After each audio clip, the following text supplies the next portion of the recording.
Welcome to Bioclass learning app. നമ്മുടെ ഇന്നത്തെ topic എന്ന് പറയുന്നത് അനാട്ടമി ഓഫ് ലീഫ് ആണ്. നമ്മൾ ചെറിയ ക്ലാസ് മുതലേ പഠിച്ചു വരുന്നുണ്ട് രണ്ട് തരത്തിലുള്ള ലീവ്സ് ഉണ്ടെന്ന്. ഏതൊക്കെയാണ്?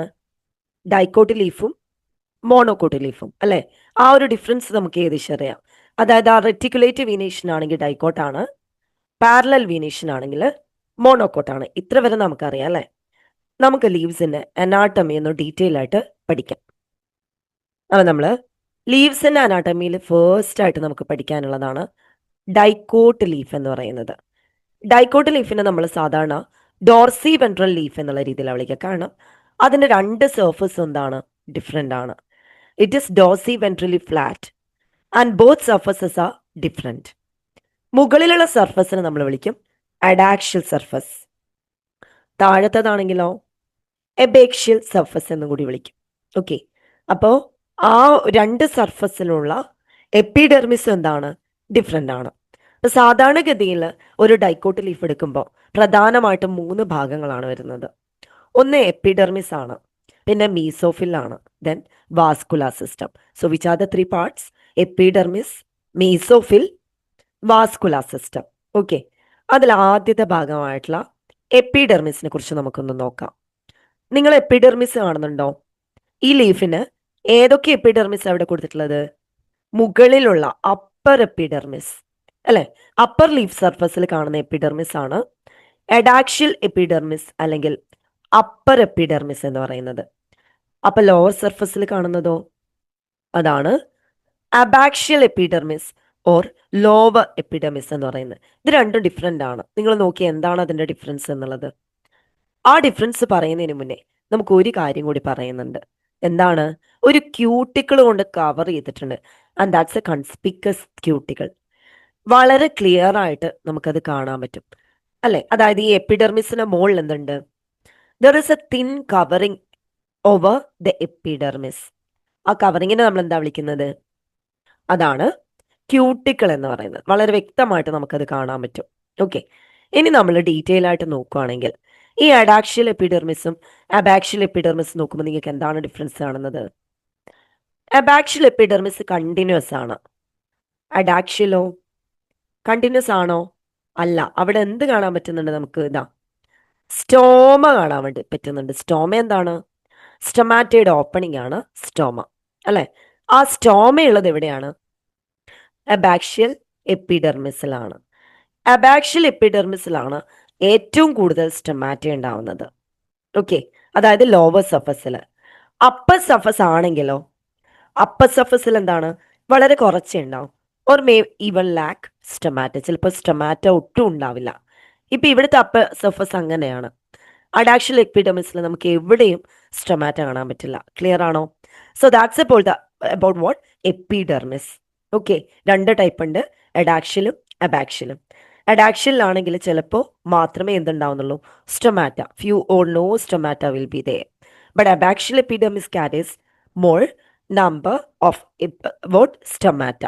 ഓക്കെ, അടുത്തതാണ് രണ്ടാമത്തെ മെയിൻ ഭാഗമാണ് മീസോഫിൽ എന്ന് വിളിക്കുന്നത്. മീസോഫിൽ ആരുടെ ഇടയിലാണ് ശരിക്കും ഉണ്ടാവുന്നത്? അപ്പർ ആൻഡ് ലോവർ എപ്പിഡെർമിസിന്റെ ഇടയിലുള്ള ഈ മൊത്തം സെൽസിനെ നമ്മൾ വിളിക്കുന്ന പേരെന്താണ്? മീസോഫിൽ. വാസ്കുലർ സിസ്റ്റം ഒഴികെയുള്ളതാണത്. ഓക്കെ, ഈ മീസോഫിൽ നമുക്ക് എന്താ കാണാൻ പറ്റുന്നത്? നമുക്ക് ഈ മീസോഫിൽസിന് എന്ത് ചെയ്യാൻ പറ്റും? They can do photosynthesis. Means they have what?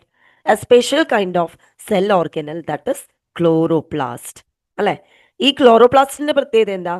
ആ സെൽ ഓർഗനലിന്റെ ഉള്ളിലാണ് എന്ത് കാണുന്നത്? ക്ലോറോഫിൽ എന്ന് പറയുന്ന ഗ്രീൻ കളർ പിഗ്മെന്റ് കാണുന്നത്. ഓക്കെ, അതുകൊണ്ടാണ് ലീവ്സ് ഒക്കെ ഗ്രീൻ കളർ ആവുന്നത്. ആ ഒരു കളറിങ് സബ്സ്റ്റൻസ് ഓർ പിഗ്മെന്റ് ഉള്ളതുകൊണ്ട്. ഓക്കെ, സോ ഇവിടുത്തെ ക്ലോറോപ്ലാസ്റ്റില് ഓക്കെ, ഇവിടെ ക്ലോറോപ്ലാസ്റ്റ് ഉണ്ട്. വേറെന്താണ് പ്രത്യേകത? ആ, ഈ പറഞ്ഞിരിക്കുന്ന ടിഷ്യൂ, അതായത് മീസോഫിൽ സെൽസ് എന്ന് പറയുന്നത് അവരെന്താണ്? കംപ്ലീറ്റ്ലി പാരൻ കൈമാറ്റസ് ആണ്. പാരൻ കൈമ സെൽസ് ആണ് നമുക്ക് അവിടെ കാണാൻ പറ്റുന്നത്. പക്ഷെ ആ പാരൻ കൈമ സെൽസിൽ തന്നെ ഡിഫറൻഷിയേഷൻ വരുന്നുണ്ട്. ആ ഡിഫറൻഷിയേഷൻ ആണ് പാലിസൈഡ് മീസോഫിലും സ്പോഞ്ചി മീസോഫിലും. എന്താണ്? Palisade mesophyll and spongy mesophyll. Okay, നമുക്ക് ആ ഒരു ഡിഫറൻസ് എന്താണ് എന്ന് നോക്കാം. So there are 2 types of cells in the case of mesophil. And which are the 2 type cells? Palisade parenchyma and spongy parenchyma. രണ്ടും എന്താണ്? Parenchyma cells ആണ്. Okay, നമുക്ക് നോക്കാം എന്താണ് ഇവർ തമ്മിലുള്ള ഒരു വ്യത്യാസം എന്താണ്. ഇവിടെ നോക്കാം, പാലിസൈഡ് മീസോഫിൽ ഏത് ഭാഗത്തായിട്ടാണ് കാണുന്നത്? You can see this on adaxial epidermis. On the side of adaxial epidermis ആണ് നമുക്ക് പാലിസൈഡ് പാരൻകൈമ സെൽസ് കാണുന്നത്. അതുകൊണ്ടുണ്ടാക്കിയ മീസോഫിൽ ആണ് പാലിസൈഡ് മീസോഫിൽ. ഈ സെൽസിന്റെ പ്രത്യേകത എന്താ? ഇതാ കാണുന്നില്ലേ, എന്താണ്? ഇലോങ്ങേറ്റഡ് സെൽസ് ആണ് നമുക്ക് കാണുന്നത്. എങ്ങനെയാണ് അറേഞ്ച് ചെയ്തിരിക്കുന്നത്? വേർട്ടിക്കൽ ആയിട്ടാണ് അറേഞ്ച് ചെയ്തിരിക്കുന്നത്. ഹൊറിസോണ്ടൽ ഇങ്ങനെയാണല്ലോ, വേർട്ടിക്കൽ ഇങ്ങനെ. അപ്പോൾ വേർട്ടിക്കൽ ആയിട്ട് അറേഞ്ച് ചെയ്യുന്നു എന്ന് മാത്രമല്ല, അവര് രണ്ട് പാലിസൈഡ് പാരൻകൈം എടുത്തു കഴിഞ്ഞാൽ അത് രണ്ടൊന്നായിരിക്കും പാരലൽ ആയിട്ടായിരിക്കും ഉണ്ടാവുന്നത്. ഓക്കെ, അങ്ങനെയുള്ള ഒരു പാലിസൈഡ് മീസോഫിലാണ് നമുക്കിവിടെ കാണാൻ വേണ്ടി പറ്റുന്നത്. ക്ലിയർ ആണോ? Okay, so adaxially palisade mesophylls are placed there and which are made of elongated cells and they are arranged vertically and parallel to each other. So that this is a speciality. And what's about the second one, that is spongy mesophil? We can see this on which side? On the side of abaxial epidermis. അബാക്ഷ്യൽ എപ്പിഡെർമിസിന്റെ ഭാഗമായിട്ടാണ് നമുക്ക് എന്ത് കാണാൻ പറ്റുന്നത്? അടുത്തൊരു spongy parenchyma. ആരാണ്? Spongy പാരൻകൈമയെ കാണാൻ വേണ്ടി പറ്റുന്നത്. നമ്മൾ ആദ്യം പറഞ്ഞത് പാലിസൈഡ് പാരൻകൈമയെ കുറിച്ചിട്ടാണ്, ഇപ്പൊ പറയുന്നത് സ്പോഞ്ചി പാരൻകൈമ. നിങ്ങൾ നോക്കിയേ, ആ ഷേപ്പിൽ എന്തെങ്കിലും വ്യത്യാസം ഉണ്ടോ? പാലിസൈഡ് ആവുമ്പോൾ ഇലോങ്ങേറ്റഡ് ആണ്. സ്പോഞ്ചി എന്താണ് ഷേപ്പ് വരുന്നത്? റൗണ്ട് ആണ്, അല്ലെങ്കിൽ ഓവൽ ഷേപ്പ് ആണ്, അല്ലെ? റൗണ്ട് അല്ലെങ്കിൽ ഓവൽ ഷേപ്പിലാണ് ഷേപ്പ് വരുന്നത്. എഗ്ഗിന്റെ ഓവൽ ഷേപ്പ് ഉണ്ടല്ലോ, അല്ലെ? പിന്നെന്താണ്? Are they compactly arranged or loosely arranged? Yes, they are loosely arranged because we can see a large space here. എന്താണ് ആ സ്പേസ്? അതാണ് ഇന്റർസെല്ലുലാർ സ്പേസ്. ഏതെങ്കിലും രണ്ട് സെൽസിന്റെ ഇടയിൽ കാണുന്ന ആ സ്പേസിനെയാണ് നമ്മൾ ഇന്റർസെല്ലുലാർ സ്പേസ് എന്ന് പറയുന്നത്. ഇവര് വളരെ ദൂരെ ദൂരെ വിട്ടാണ് നിൽക്കുന്നത്, അല്ലെ? സോ ലൂസ്ലി അറേഞ്ച്ഡ് ആണ്. അപ്പൊ അവിടെ ഒരു വലിയ എന്തുണ്ടാവും? There are numerous large intercellular spaces and air cavities. We can see what? Air cavities also. So this is the air cavity. കണ്ടോ? നമുക്ക് എന്ത് കാണാം? Air cavity. ഇതുപോലൊരു എയർ ക്യാവിറ്റിയിലേക്കാണ് സ്റ്റൊമാറ്റ ഓപ്പൺ ആവുന്നത്. ഇതാ, ഇതൊരു സബ്സ്റ്റൊമാറ്റൽ ക്യാവിറ്റി എന്നാണ് വിളിക്കുന്നത്. ഓക്കെ, സ്റ്റൊമാറ്റ ഓപ്പൺ ആവുന്ന എയർ ക്യാവിറ്റിയാണ് സബ്സ്റ്റൊമാറ്റൽ ക്യാവിറ്റി. അല്ലാത്തതൊക്കെ നമ്മൾ എന്താ പറയാ? ഇന്റർസെല്ലുലാർ സ്പേസസ് എന്നോ എയർ സ്പേസസ് എന്നോ എയർ ക്യാവിറ്റി എന്നോ നമുക്ക് അവരെ വിളിക്കാം. ക്ലിയർ ആണോ? അപ്പൊ ഇതൊക്കെയാണ് ഏതിന്റെ പ്രത്യേകത എന്ന് പറയുന്നത്? സ്പോഞ്ചി ആൻഡ് പാലിസൈഡ് മീസോഫിലിന്റെ പ്രത്യേകത. ഇനി അടുത്തത് നമുക്ക് പഠിക്കാനുള്ളത് എന്താണ്? വാസ്കുലർ സിസ്റ്റം ആണ്. വാസ്കുലർ സിസ്റ്റത്തിൽ വരുന്നത് വാസ്കുലർ ബണ്ടിൽസ് ആണ്. Here you can see a vascular bundle. കാണുന്നുണ്ടോ? ഇതെന്താണ്? ഇതൊരു വാസ്കുലർ ബണ്ടിലാണ് കാണുന്നത്. ഓക്കെ, അങ്ങനെ ഒരുപാട് വാസ്കുലർ ബണ്ടിൽസ് ചേർന്നിട്ടുണ്ടായതിനെയാണ് നമ്മൾ ആ വാസ്കുലർ സിസ്റ്റം, ആ ലീഫിലുള്ള മൊത്തം വാസ്കുലർ ബണ്ടിൽസിനെയും all together we will call it as a vascular system. Okay, ഈ വാസ്കുലർ ബണ്ടിൽസ് എവിടെയാണ് നമുക്ക് കാണാൻ പറ്റുക? ലീഫിന്റെ വെയിൻസിലാണ് കാണാൻ പറ്റുക. വെയിൻസ് രണ്ട് ടൈപ്പ് വെയിൻസ് ഉണ്ട്. ഒരു മിഡിലൂടെ ഒരു വെയിൻ പോകൂലേ? കാരണം ഇതെന്താണ്? ഇത് ഡൈക്കോട്ട് ലീഫാണ്, അല്ലേ? അപ്പൊ ഡൈക്കോട്ട് ലീഫിന്റെ മിഡിലൂടെ ഒരു വെയിൻ പോവും. അതിനെ നമ്മൾ എന്താ വിളിക്കുക? മിഡ്രിബ് ഓർ മിഡ് വെയിൻ എന്ന് വിളിക്കും. അതിൽ നിന്ന് നമുക്ക് എന്ത് കാണാൻ പറ്റും? ഒരുപാട് വെയിൻസിന്റെ ബ്രാഞ്ചസ് ഓർ ലാറ്ററൽ വെയിൻസ് നമുക്ക് ഇതുപോലെ കാണാൻ വേണ്ടി പറ്റും. Again this lateral veins R branched again, അല്ലേ? ഇങ്ങനെ ഇതിന് കുറെ ബ്രാഞ്ചസ് വന്ന് നമുക്ക് എന്ത് കാണാൻ പറ്റും? We can see a network of veins there. അതാണ് റെറ്റിക്കുലേറ്റീവ് വീനേഷൻ. ഓക്കെ, ആ ടൈപ്പ് ഓഫ് വീനേഷൻ എന്താ വിളിക്കുക? Arrangement of veins on a leaf, that is venation. So here you can see a network of veins all over adaxial surface. മെയിനായിട്ട് അഡാക്ഷനിലും ഉണ്ട്, എബേക്ഷനിലും ഉണ്ട്, രണ്ടും ഉണ്ട്. ഓക്കെ, അപ്പൊ അതാണ് എന്തെന്ന് പറയുന്നത്? റെറ്റിക്കുലേറ്റീവ് വീനേഷൻ എന്ന് പറയുന്നത്. ഓക്കെ, അപ്പോൾ ഈ വെയിൻസിന്റെ തിക്നെസ്സിൽ വ്യത്യാസം ഉണ്ടാവും. കാരണം എന്താ? നമ്മൾ പറഞ്ഞു മിഡ്രിബ് വളരെ തിക്കായിരിക്കും, അതിനേക്കാളും കുറച്ചും കൂടി തിക്നെസ് കുറവായിരിക്കും ലാറ്ററൽ വെയിൻസിന്. ആ ലാറ്ററൽ വെയിൻസിന് ഉണ്ടാവുന്ന വെയിൻസിലാണെങ്കിൽ അതിനേക്കാൾ തിക്നെസ് കുറവായിരിക്കും. സോ ആ തിക്നെസ്സിൽ ഒരു വേരിയേഷൻ നമുക്കിവിടെ കാണാൻ വേണ്ടിയിട്ട് പറ്റും. ക്ലിയർ ആണോ? അല്ലേ? അപ്പോൾ ഇതാണ് നമുക്ക് പഠിക്കാനുള്ള വാസ്കുലാർ ബണ്ടിൽസിന്റെ കേസ് എന്ന് പറയുന്നത്. അതുപോലെ ഈ വാസ്കുലാർ ബണ്ടിൽസിന്റെ സൈസിലും വ്യത്യാസം വരും വെയിനനുസരിച്ചിട്ട്. മിഡ്രിബിലാണെങ്കിൽ മിഡ്രിബിൽ കാണുന്ന വാസ്കുലാർ ബണ്ടിൽസ് എന്തായിരിക്കും? കുറച്ച് വലുതായിരിക്കും. ഓക്കെ, ലാറ്ററൽ വെയിൻസിലേക്ക് വരുമ്പോൾ അതിന്റെ സൈസ് എന്ത് ചെയ്യും? കുറയും. So size of the vascular bundles depend on what? The veins on which they are situated. അവരിയ്ക്കുന്ന വെയിനുമായിട്ട് ബന്ധപ്പെട്ടിട്ടാണ് അതിന്റെ സൈസ് നമ്മൾ പറയാം. ഏതിന്റെ? വാസ്കുലാർ ബണ്ടിൽസിന്റെ സൈസ് വരുന്നത്. ഓക്കെ, ഇനി ഈ വാസ്കുലാർ ബണ്ടിലിനെ കൃത്യമായിട്ട് നോക്കിയേ. ഇതിനെ കവർ ചെയ്തിട്ട് എന്ത് ചെയ്യാൻ പറ്റും? ഒരു ഷീത്ത് ഉണ്ട് അല്ലേ? ഒരു ഷീത്ത്, ചുറ്റും ഒരു ഒറ്റ ലെയർ സെല്ലിന്റെ ഒരു കവറിങ് ഉണ്ട്. ഈ ഷീത്തിനെ നമ്മൾ എന്താ വിളിക്കുക? ബണ്ടിൽ ഷീത്ത് എന്നാണ് പറയുന്നത്. So it is surrounded by what? Bundle sheath. അതും എങ്ങനെയുള്ള ബണ്ടിൽ ഷീത്താണ്? ആ ബണ്ടിൽ ഷീത്തിലുള്ള സെൽസിന്റെ പ്രത്യേകത എന്താണ്? ഇതെന്താണ്? തിക് വോൾഡ് സെൽസ് ആണ് നമുക്ക് കാണാൻ പറ്റും. എന്താണ്? ബണ്ടിൽ ഷീത്ത് സെൽസ് എന്താണ്? തിക് വോൾഡ് സെൽസ് ആണ്. ഓക്കെ, മനസ്സിലായോ? പിന്നെ ഇതിൻ്റെ ഉള്ളിൽ സാധാരണ പോലെ തന്നെ എന്തുണ്ടാവും? സൈലം ഉണ്ടാവും അല്ലേ? സൈലത്തിന്റെ റിങ് കാണുന്നില്ലേ? സൈലം റിങ് ഉണ്ട്, ഫ്ലോയോ ഉണ്ട്. ഓക്കെ, അപ്പം ഇതൊക്കെ നമുക്ക് കാണാൻ വേണ്ടി പറ്റും. സൈലോ ഫ്ലോയും ആൾട്ടർനേറ്റ് ആയിട്ടാണ് അറേഞ്ച് ചെയ്തിരിക്കുന്നത്. Okay, so this about what? This about in the case of vascular bundles. Okay, ഇതൊക്കെ നമ്മളിപ്പോൾ പറഞ്ഞിരിക്കുന്നത് എന്താണ്? ഡൈക്കോട്ട് സ്റ്റെമ്മുമായിട്ട് ബന്ധപ്പെട്ടിട്ടുള്ള കാര്യങ്ങളാണ്. Sorry, leaf. ഇനി അടുത്തത് നമ്മൾ പറയുന്നത് എന്താണ്? മോണോകോട്ട് ലീഫാണ്. മോണോകോട്ട് ലീഫിനെ നമ്മൾ എന്ത് പറയും? ഐസോ ബൈലാറ്ററൽ ലീഫ് എന്ന് വിളിക്കും. കാരണം എന്ന് വെച്ചാൽ മോണോകോട്ട് ലീഫ് എടുക്കുമ്പോൾ, പ്രത്യേകിച്ച് ഗ്രാസസ് ആലോചിച്ചാൽ മതി, നെൽച്ചെടികളോ ഏതെങ്കിലും പുല്ലുവർഗത്തിൽപ്പെട്ട ഇലയോ അതൊക്കെ എടുത്തു കഴിഞ്ഞാൽ, അല്ലെങ്കിൽ മുളയുടെ ഇല നമ്മളത് പറിച്ചെടുത്തു കഴിഞ്ഞാൽ നമുക്ക് കാണാം രണ്ട് സർഫസ് ഒരുപോലെയാണ്. ഓക്കെ, സോ അതെന്താണ്? ഐസോ ബൈലാറ്ററൽ ആണ്. Means both surfaces are same. അവിടെ അഡാക്ഷ്യലും അബാക്ഷ്യലും ഒന്നുമില്ല. ഓക്കെ, അതുകൊണ്ടാണ് മോണോകോട്ട് ലീഫിനെ എന്ത് വിളിക്കുന്നത്? ഐസോ ബൈലാറ്ററൽ ലീഫ് എന്ന് വിളിക്കുന്നത്. ഓക്കെ, ഇതിന്റെ അനാട്ടമി എന്ന് പറയുന്നത് ഒരു ഡോർസി വെൻട്രൽ ലീഫുമായിട്ട് ചെറിയ ചെറിയ സിമിലാരിറ്റീസ് അത് കാണിക്കുന്നുണ്ട്. അപ്പോൾ നമുക്ക് ജസ്റ്റ് ഒന്ന് നോക്കാം. ഓക്കെ, എന്താണ് ആ സിമിലാരിറ്റീസ് എന്ന് പറയുന്നത്? ഇവിടെ ഈ മുകളിലുള്ള എപ്പിഡെർമിസിന് അഡാക്ഷ്യൽ എന്നും താഴെയുള്ള എപ്പിഡെർമിസിന് അബാക്ഷ്യൽ എന്ന് തന്നെയാണ് വിളിക്കുന്നത് അല്ലേ? സ്റ്റൊമാറ്റ ഉണ്ട്, പക്ഷെ ഈ സ്റ്റൊമാറ്റ രണ്ടിലും കാണുന്നുണ്ടോ? അഡാക്ഷ്യൽ എപ്പിഡെർമിസിലും അബാക്ഷ്യൽ എപ്പിഡെർമിസിലും രണ്ടിലും നമുക്ക് എന്ത് കാണാൻ പറ്റും? സ്റ്റൊമാറ്റ കാണാൻ വേണ്ടി പറ്റും. അതാണ് ഇതിന്റെ ഒരു പ്രത്യേകത എന്ന് പറയുന്നത്. We can see stomata on both surfaces of the epidermis. Okay, പിന്നെ വേറൊരു പ്രത്യേകത, ഇവിടുത്തെ മീസോഫിൽ സെൽസ് വെറും പാരൻകൈമ സെൽസ് ആണ്. അതിന് ഡിഫറൻഷിയേഷൻ ഉണ്ടോ? സ്പോഞ്ചി പാലിസൈഡ് ആ ഒരു ഡിഫറൻഷിയേഷൻ ഒന്നും ഇവിടെയില്ല. അതാണ് വേറൊരു പ്രത്യേകത. ഒന്നാമത്തേത് സ്റ്റൊമാറ്റ രണ്ട് സൈഡിലും രണ്ട് സർഫസിലും ഉണ്ട്. അതുപോലെ മീസോഫിൽ എന്താണ്? ഡിഫറൻഷിയേറ്റ് ചെയ്തിട്ടില്ല. ഓക്കെ, ആ ഒരു ഡിഫറൻഷിയേഷൻ നമുക്ക് മീസോഫിലിന്റെ കേസിൽ ഇവിടെ കാണാൻ പറ്റില്ല. അതാണ്. ഇനി നമ്മൾ ഇവിടെ കാണുന്ന സ്പെഷ്യൽ ടൈപ്പ് സെൽസ് ഉണ്ട്. ആ സെൽസിനെ നമ്മൾ വിളിക്കും ബുള്ളിഫോം സെൽസ്. എന്താണ് നമ്മൾ ആ സെല്ലിനെ വിളിക്കുന്നത്? Bulliform cell.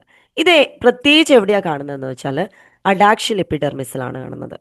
ഓക്കെ, അതായത് ഗ്രാസ് പ്ലാന്റ്സ് എടുത്തു കഴിഞ്ഞാൽ ഈ ഗ്രാസ് പ്ലാന്റ്സിന്റെ ചില അഡാക്ഷ്യൽ എപ്പിഡെർമൽ സെൽസ് ഏത് സൈഡിലുള്ള? അപ്പർ സൈഡിൽ. അപ്പർ ലോവർ പെട്ടെന്ന് മനസ്സിലാവുന്ന ഒന്നല്ല കേട്ടോ. പക്ഷേ അപ്പർ സർഫസിലുള്ള അഡാക്ഷ്യൽ എപ്പിഡെർമിസിലുള്ള ചില സെൽസ് എന്ത് ചെയ്തിട്ടുണ്ടാവും? ആ സെൽസിൽ വലുതായിട്ടുണ്ടാവും. കുറച്ചും കൂടി എന്ത് ചെയ്യും? സൈസ് കൂടും. ഓക്കെ, എന്നിട്ട് എംറ്റി കളർലെസ് സെല്ലായിട്ട് അത് മാറും. ആ കളർലെസ് സെല്ലിന്റെ പേരാണ് ബുള്ളിഫോം സെൽസ്. ഓക്കെ, എന്താണ്? ഏത് ഭാഗത്താണ്? അഡാക്ഷ്യൽ എപ്പിഡെർമിസിലെ adaxial epidermis cells. Okay, some adaxial epidermis cells along the veins. ഏതിലൂടെ പാസ് ചെയ്യുന്നത്? വെയിൻസിലൂടെ പാസ് ചെയ്യുന്നത്. അവരെന്ത് ചെയ്യും? They becomes large and empty colourless cells. അതിനെയാണ് നമ്മൾ എന്തെന്ന് വിളിക്കുന്നത്? ബുള്ളിഫോം സെൽസ് എന്നുള്ള രീതിയിൽ വിളിക്കുന്നത്. ഈ ബുള്ളിഫോം സെൽസിന്റെ ഫംഗ്ഷൻ എന്താണെന്നറിയോ? ഒന്നുമില്ല, വാട്ടറിന്റെ അബ്സോർപ്ഷൻ ആണ് ഇവർ ചെയ്യുന്നത്. ഓക്കെ, അതായത് മാക്സിമം വാട്ടറിനെ അബ്സോർബ് ചെയ്യും. എന്നിട്ട് ഈ സെൽസ് മാക്സിമം എന്ത് ചെയ്യും? ടേർജ്ഡ് ആവും. ടേർജ്ഡ് ആവാന്ന് വെച്ചാൽ എന്താണ്? ഇങ്ങനെ വീർത്ത് വരിക. ഓക്കെ, അതിന്റെ സൈസ് കൂടി വരും. എപ്പോഴാണോ ആ സെൽസ് ടേർജ്ഡ് ആവുന്നത്? By absorbing water. അപ്പോഴാണ് ലീഫ് സർഫസ് എക്സ്പോസ് ആവുന്നത്. അതായത് ലീഫിന്റെ ഇല ഇങ്ങനെ, ആ ലീഫ് ഇങ്ങനെ വിടർന്ന് കിടക്കും. ഓക്കെ, ഏതെങ്കിലും പുൽച്ചെടികൾ കണ്ടു കഴിഞ്ഞാൽ ഗ്രാസസിനെ നമുക്ക് നോക്കിയാൽ അറിയാം, ആ ഗ്രാസിന്റെ ലീവ്സ് നല്ല രീതിയിൽ വിടർന്ന് കിടക്കുന്നുണ്ടെങ്കിൽ അവിടെ ആരാണ്? ആ ബുള്ളിഫോം സെൽസ് ആണ് അതിന് കാരണം. അവരെന്താ ചെയ്യുന്നത്? വാട്ടറിനെ അബ്സോർബ് ചെയ്തിട്ട് എന്ത് ചെയ്യുന്നു? ദേ ബിക്കം ടേർജിഡ്, മാക്സിമം സൈസ് കൂടിയും. Okay, they will attain maximum size. അതാണ് ഇവിടെ സംഭവിക്കുന്നത്. അതിന് നേരെ ഓപ്പോസിറ്റ് ഒരു കാര്യം കൂടി അവിടെ നടക്കുന്നുണ്ട് കേട്ടോ. അതായത് ഇപ്പോൾ അത്ര ഒരു ഡ്രൈ കണ്ടീഷനൊക്കെ വരൂലേ, ഡ്രോട്ട് ആവാം, അല്ലെങ്കിൽ നമ്മുടെ സമ്മർ സീസൺ ആവാം. അങ്ങനെയുള്ള സമയത്ത് എന്താണ്? കുറച്ച് വാട്ടർ മാത്രമേ അവൈലബിൾ ആയിരിക്കും അല്ലേ? അപ്പം ആ സമയത്ത് ഇവരുടെ സെൽസ് എന്താ ചെയ്യുന്നത്? അല്ലെങ്കിൽ നൈറ്റ് ടൈം ആവുമ്പോഴേക്കും എന്താ സംഭവിക്കുക എന്ന് വെച്ചാൽ ഈ ബുള്ളിഫോം സെൽസിൽ അബ്സോർബ് ചെയ്ത വാട്ടർ യൂസ് ചെയ്യും. ഓക്കെ, അങ്ങനെ വാട്ടറിന്റെ ആബ്സെൻസിൽ അവിടെ ഒരു വാട്ടർ സ്ട്രെസ് ഉണ്ടാവും, വെള്ളത്തിന്റെ അളവ് കുറയുന്ന ഒരു അവസ്ഥ. ഓക്കെ, അപ്പൊ ഈ സെൽസ് എന്താ? ഫ്ലാക്സിഡ് ആവും. ഫ്ലാക്സിഡ് എന്ന് വെച്ചാൽ ചുക്കി ചുളിഞ്ഞ അവസ്ഥയിലേക്ക് ഈ ബുള്ളിഫോം സെൽസ് വരും. എപ്പോഴാണോ ബുള്ളിഫോം സെൽസ് വാട്ടർ ലോസ് ആയി ഫ്ലാസിഡ് ആവുന്നത്, അപ്പോൾ ആ ലീഫ് എന്ത് ചെയ്യും? കേൾ ചെയ്യും. ഓക്കെ, കേൾ ചെയ്തിട്ട് they will be curl inward. ചില ലീഫ്സ് എന്ത് ചെയ്യും? ഈ പുൽവർഗത്തിൽപ്പെട്ട ചെടികളുടെ ഇലകൾ ഉള്ളിലേക്ക് ചുരുണ്ട് കിടക്കുന്നതാണ്. When they are curled inward, actually this is to avoid what? Water loss. Okay, and in order to എന്താണ്? Overcome the water stress, the problems related to water stress, when there is no enough water for them, so they will do what? They bulliform cells on adaxial epidermis, means some cells of a adaxial epidermis, they will try to be flaccid, maximum size എന്ത് ചെയ്യും? Reduce ചെയ്യും. Okay, അപ്പോഴാണ് ആ leaf എന്ത് ചെയ്യുന്നത്? ഉള്ളിലേക്ക് കേൾ ചെയ്ത അവസ്ഥയിലേക്ക് വരുന്നത്. ക്ലിയർ ആണോ? അപ്പോൾ ഇതാണ് നമ്മുടെ മോണോകോട്ട് സെൽസിന്റെ കേസിലുള്ള ഒരു പ്രത്യേകത എന്ന് പറയുന്നത്. ഇനി വേറൊരു പ്രത്യേകത എന്ന് പറയുന്നത്, മോണോകോട്ട് ലീഫിന്റെ പ്രത്യേകത എന്താണ്? പാരലൽ വീനേഷൻ ആണ്. പാരലൽ വീനേഷൻ എന്ന് വെച്ചാൽ എന്താണ്? നമ്മൾ ഒരു ഒരു ഗ്രാസ് ലീഫ് എടുത്തു കഴിഞ്ഞാൽ ഇവിടെയുള്ള വെയിൻസിന്റെ ഒക്കെ പ്രത്യേകത എന്തായിരിക്കും? വെയിൻസ് എങ്ങനെയാണ്? എല്ലാ വെയിൻസും പാരലൽ ആയിട്ടായിരിക്കും കിടക്കുന്നത്.